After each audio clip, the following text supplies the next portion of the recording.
Hi అండి. ఎలా ఉన్నారు? చాలా రోజులైంది మీతో మాట్లాడి. బాగున్నారా? నేను ఈరోజు పాతకాలం రెసిపీ ఒకటి చూపించబోతున్నానండి. జొన్నలతోటి. జొన్న పిట్టు అంటారు దీన్ని. జొన్నలు 2 days నానబెట్టేసి మిక్సీలో వేసి ఇలా పౌడర్ చేసుకోవాలి. అది బరకగా చేసుకోవాలి పౌడరు. దాంట్లో కొంచెం ఉప్పేసి వాటర్ పోసుకొని కలుపుకోవాలండి.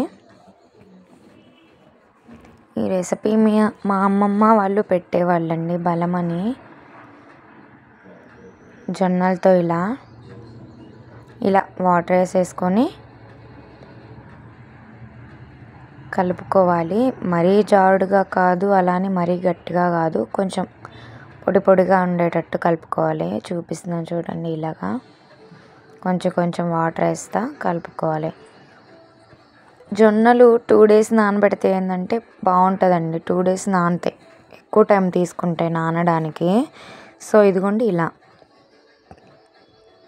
ఇలా కలిపేసుకొని మరీ పల్చగా కాదు, మరీ గట్టిగా ముద్దలాగా కూడా కాదు, ఇలా కొంచెం తడి తడిగా పొడి పొడిగా కలుపుకొని ఇప్పుడు స్టీమ్ పెట్టేసుకుందాం మనం. ఆవిరి ఎలా అంటే ఇలా ఒక పాత్రలో క్లాత్ కట్టేసి లోపల వాటర్ వేయాలి. ఎలా అనేది చూపిస్తాను మీకు.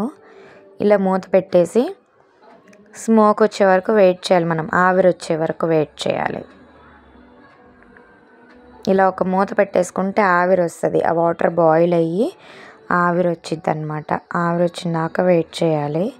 ఇది ఎలా కట్టుకోవాలనేది చూపిస్తాను చూడండి.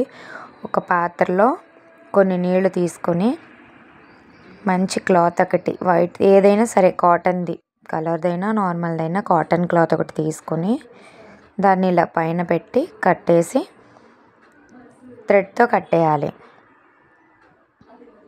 ఇలా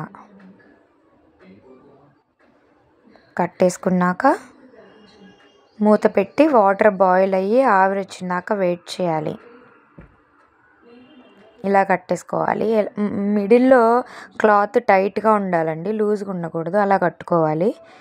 తర్వాత ఆవిరి వచ్చేసిన తర్వాత ఇదిగోండి మనం ముందు కలుపుకున్నాం కదా జొన్న పిండిని, ఇలా రౌండ్గా వేసుకోవాలి. ఆవిరి వచ్చింది చూడండి, స్మోక్ వస్తుంది పైకి క్లాత్లోంచి. ఇలా ఆవిరి వచ్చేసాక ముందు మనం కలుపుకున్న పిండిని ఇలా పల్చగా వేసుకొని ఇలా పల్చగా వేసుకొని మూత పెట్టేయాలండి. ఎక్కువ మందంగా కూడదు, రౌండ్, ఎంత రౌండ్ ఉందో అంత రౌండ్ వేసి మూత పెట్టేసి ఇదిగోండి మూత పెట్టాక ఒక పావు గంటలో ఇలా స్మెల్ వచ్చేసిద్ది మంచిగా మనకి కుక్ అయినట్టు. అప్పుడు ఓపెన్ చేసి చూస్తే ఇదిగోండి ఇలా ఉంటుంది. కుక్ అయిపోయింది ఆల్మోస్ట్. పట్టుకొని చూద్దాం దీన్ని. పట్టుకొని చూసి మనం టేస్ట్ చేస్తే తెలిసిపోతుందండి ఇది ఉడికింది లేనిది మనకి. ఇదిగోండి ఇలా చేతికి అంటకూడదు, మనం తిని చూస్తే తెలుస్తుంది. అలా ఉడికిపోయిన తర్వాత ఒక గరిటెతో గిన్నెలోకి తీసేసుకుందాం దీన్ని. ఇదిగోండి కుక్ అయింది.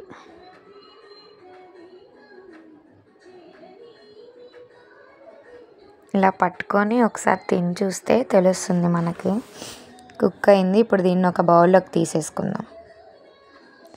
ఇలా ఎంత పిండి ఉంటే అన్నిసార్లు ఒకటి ఉడికిన తర్వాత మళ్ళీ ఇంకోసారి అట్లా వేసుకొని ఆవిరికి ఉడికించుకొని పక్కకు తీసుకోవాలి. ఇప్పుడు దీంట్లో మనం బెల్లం వేసుకోవాలండి. బెల్లము, నెయ్యి, ఎండు కొబ్బరి, ఇలైచి. ఎండు కొబ్బరి వేయట్లేదు నేను, కానీ ఎండు కొబ్బరి వేస్తే చాలా మంచిదండి. ఎండు కొబ్బరి మిక్సీ పట్టేసి వేస్తే. ఇదిగోండి నెయ్యి వేసుకున్నాను ఫస్ట్, తర్వాత బెల్లం ఆల్రెడీ కత్తితో తరిగి పెట్టుకున్నాను.